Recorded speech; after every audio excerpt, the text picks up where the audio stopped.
लचकी कमरिया बन जाई लवंडा हम त पेनी के सड़िया।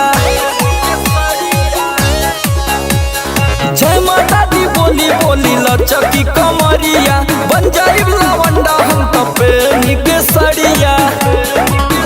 वॉल्यूम बेस वाला डीजे के बढ़ाई के, वॉल्यूम बेस वाला डीजे के बढ़ाई के खूब नाचल जाई नागिन धुन बजाई के।